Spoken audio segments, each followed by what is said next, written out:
Sometimes seeing too much costs you everything.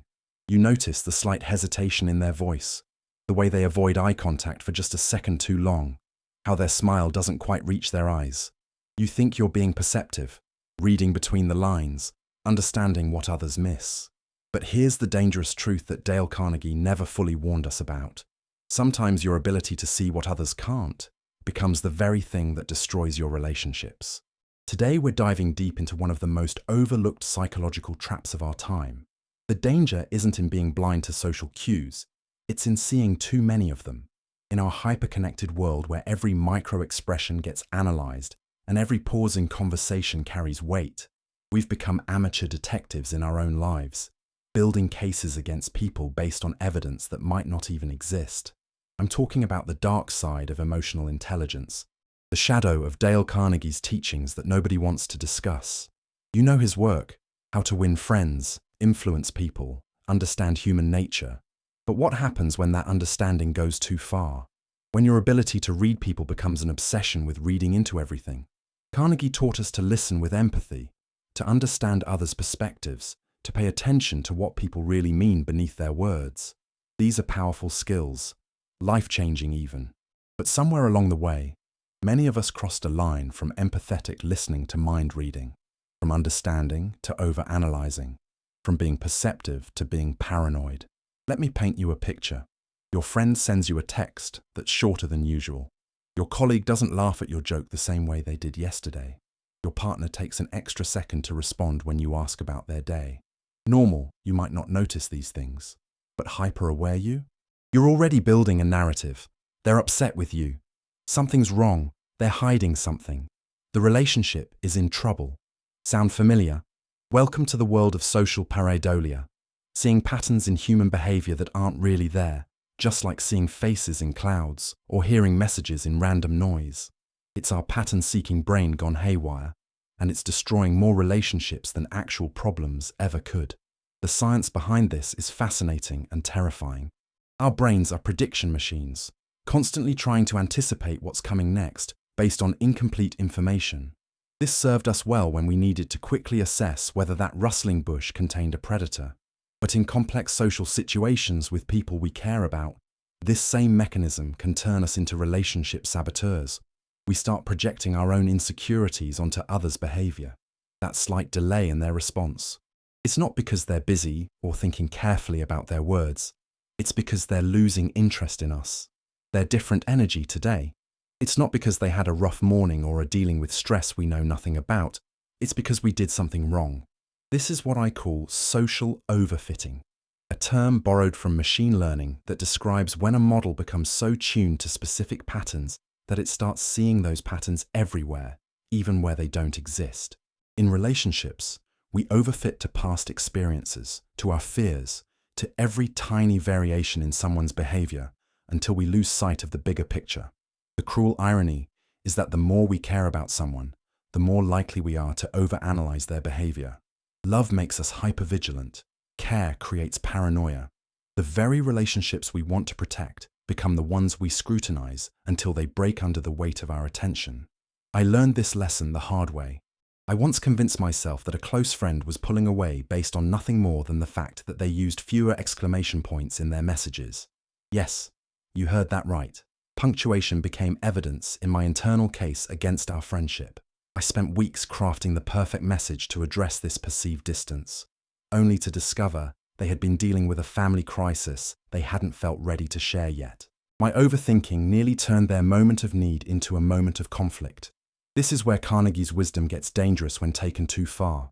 He taught us to pay attention to people's real feelings, to look beyond their words to their true emotions. But he lived in an era of face-to-face conversations, of body language you could see clearly, of context you could understand. We're trying to apply those same techniques to text messages, social media interactions, and video calls when 90% of the communication context is missing. So how do we fix this? How do we maintain our emotional intelligence without falling into the trap of emotional overintelligence? The answer lies in what I call the 3 filters of reality. Filter number 1 is the pattern of repeated evidence. Before you conclude anything about someone's behavior or feelings, You need to see the same signal at least 3 times across different contexts. Not 3 texts that seem short, but 3 separate interactions where something feels off. Not one weird look, but multiple instances of unusual behavior that form a genuine pattern rather than isolated incidents. Think of it like being a scientist studying human behavior. 1 data point is an anomaly. 2 data points might be a coincidence. 3 data points start to suggest a trend worth investigating. This filter alone will eliminate about 80% of your relationship anxiety because most of the things we worry about are single incidents blown out of proportion. Filter number 2 is context consideration. Before you interpret someone's behavior as being about you or your relationship, honestly assess what else might be affecting them. Are they dealing with work stress, family issues, health problems, financial pressure? Are they in the middle of a busy period, going through a major life change? Here's a simple rule. If you can think of 3 external factors that might explain someone's behavior, those explanations are more likely than your internal narrative about relationship problems. People's moods and energy levels are influenced by countless factors that have nothing to do with you.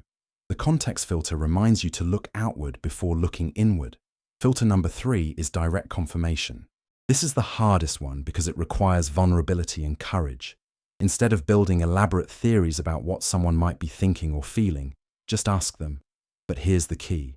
Ask in a way that invites honesty rather than defensiveness. Instead of saying, "You seem upset with me," try, "I've been sensing some different energy between us lately. Is everything okay?"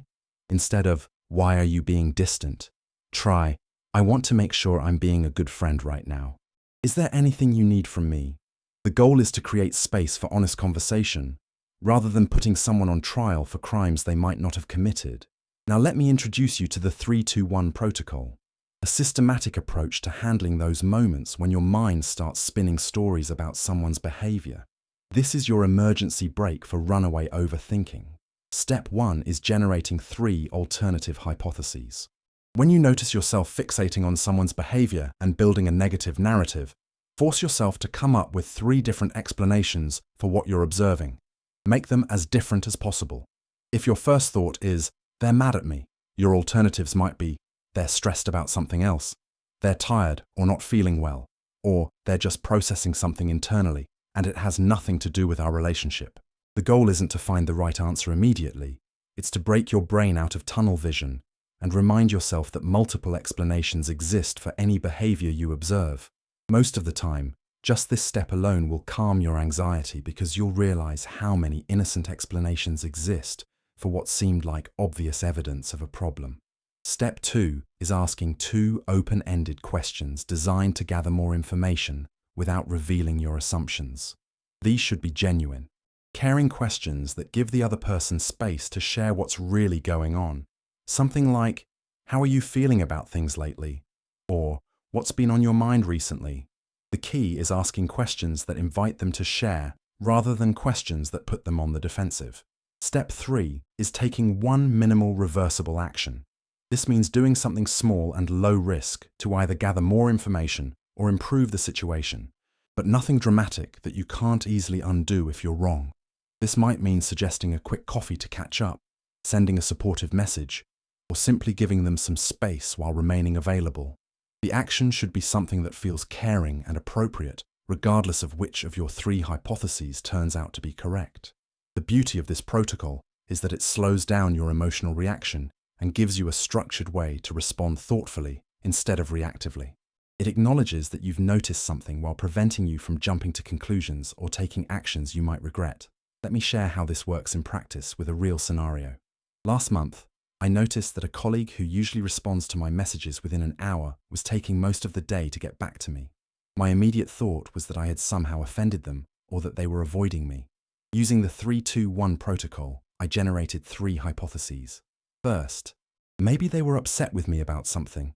Second, maybe they were swamped with a project I didn't know about. Third, maybe they had changed their communication habits or were trying to be less reactive to messages throughout the day. My 2 questions were simple. I asked how their current projects were going and whether they felt like they had good work-life balance lately. Through those conversations, I learned they were indeed overwhelmed with a deadline I wasn't aware of, and were trying to batch their communication to be more focused during work hours. My minimal action was offering to help with anything I could and being more patient with response times. No drama, no confrontation, no damaged relationship over a problem that didn't exist. The whole situation resolved itself once I understood the context instead of making it about me. Now I want to challenge you to try a 7-day training exercise that will recalibrate your social perception skills. For 1 week, every time you catch yourself making an assumption about someone's behavior or feelings, write it down. Be specific about what you observed and what story you created around it. At the end of each day, review your list and honestly assess which assumptions you could verify and which ones you were just guessing about. When appropriate and possible, check in with the people involved to see if your interpretations were accurate. You'll be amazed at how often your stories don't match reality. This exercise isn't about making you doubt your perceptions entirely, it's about calibrating them. You'll start to notice which types of situations trigger your overthinking and which of your assumptions tend to be accurate versus which ones are usually off base. Over time, you'll develop a much better sense of when to trust your instincts and when to apply the brakes. The goal is developing what I call confident uncertainty, being comfortable with not knowing exactly what someone is thinking or feeling at every moment. This might sound like giving up your superpowers, but it's actually the most powerful relationship skill you can develop. It allows you to be present with people without constantly analyzing them. It creates space for authentic connection instead of constant evaluation. Let me give you 3 practical examples of how this plays out in daily life. First scenario, you're in a team meeting and you notice that one of your colleagues seems less engaged than usual. They're not making eye contact, they're not contributing as much to the discussion, and they seem distracted. Old, you might immediately assume they're unhappy with the project, upset about something you said earlier, or checked out from the team. New you applies the filters. Is this a pattern across multiple meetings or just today? What context might be affecting them? Personal stress, other deadlines, health issues? Instead of building a case, you make a mental note to check in with them privately later with a simple, "How are you doing with everything on your plate right now?" Second scenario, you send a friend a funny meme and instead of their usual laughing emoji and comment, they just react with a thumbs up. Your brain immediately goes to, "They don't think I'm funny anymore," or "They're annoyed with me for sending too many messages," or "Our friendship is changing and they're pulling back." But you apply the 3-2-1 protocol. Maybe they're busy and just acknowledged your message quickly. Maybe they're having a hard day and don't have energy for their usual responses. Maybe they're trying to be more mindful about screen time. You ask yourself if this is actually a pattern or just one different response. Most likely, you realize it's nothing worth worrying about and move on with your day. Third scenario, you're in a group chat that's usually pretty active, but suddenly it goes quiet for a few hours after you share something. Your mind starts spinning. Did you say something wrong? Are people talking about you in a different chat? Did you kill the conversation? Filters in action. Has this happened before when you've shared similar things? What time of day is it? Are people likely to be busy with work, family, or other commitments? Is the silence actually unusual for this group, or are you just hyper-focused on it because you're the last person who spoke? Usually, you'll realize that group chat silence is completely normal and has nothing to do with your contribution. These examples show how the same tools apply whether you're dealing with professional relationships, friendships, or family dynamics. The key is catching yourself in the moment when your brain starts building elaborate explanations for simple behaviors. Here's what I've learned after years of studying this phenomenon and working to manage it in my own life. The people who are most prone to overreading social situations are usually the most caring, empathetic individuals. Your hypervigilance comes from a place of love and concern. You pay attention to details because relationships matter to you. You analyze behavior because you want to be a good friend, partner, colleague, or family member. This isn't a character flaw that needs to be eliminated. It's a strength that needs to be calibrated. The goal isn't to stop caring or to become oblivious to social cues. It's to channel your perceptiveness in ways that build relationships instead of undermining them. The most successful people I know who have overcome social overthinking have developed what I call strategic ignorance, the ability to consciously choose what not to analyze. They've learned to let small variations in behavior pass without investigation. They've trained themselves to focus on patterns over individual incidents. They've gotten comfortable with uncertainty in their relationships. This doesn't make them less caring or less perceptive. It makes them more pleasant to be around because people don't feel like they're under constant surveillance. It makes their relationships more relaxed because there's room for everyone to have bad days, different moods, and varying energy levels without it becoming a relationship crisis. As we wrap up today's discussion, I want you to remember that the goal isn't perfection in reading people. It's connection with them. Sometimes the most loving thing you can do is give someone the benefit of the doubt. Sometimes the most caring approach is to not analyze their every word and gesture. Sometimes the strongest relationships are built on trust rather than surveillance. Your ability to see what others miss is a gift, but like any gift, it needs to be used wisely. The 3 filters and the 3-2-1 protocol aren't about dulling your social instincts. They're about sharpening them. They help you distinguish between genuine intuition and anxiety-driven speculation. Practice these tools consistently, and you'll find that your relationships become more relaxed, more authentic, and more resilient. People will feel more comfortable around you because they won't sense that they're being constantly evaluated.